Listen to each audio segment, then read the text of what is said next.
ขอสวา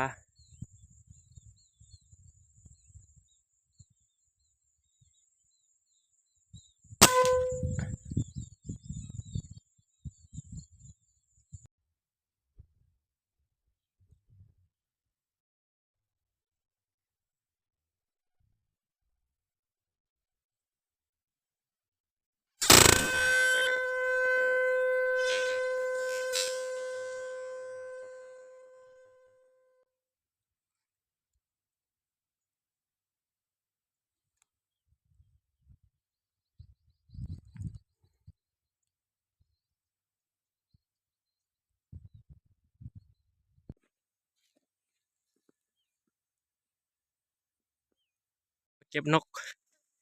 ลองยิงเบิ้งลองยิงมาซีมเบิ้งนกนี่เป็นกินปะ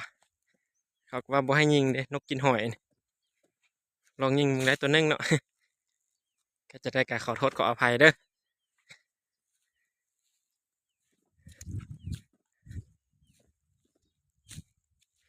ระยะยิงเขาสิยิงประมาณ50 เมตรบ่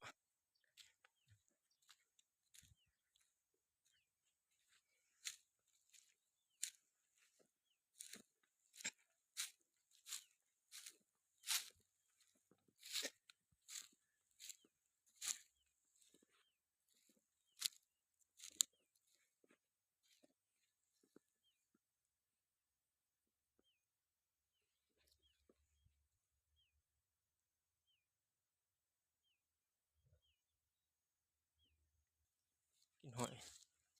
ลองยิงซีมเบิ้งลองยิงกับพุ่นละอยู่ฟุ้มไม้พุ่นประมาณ50 เมตร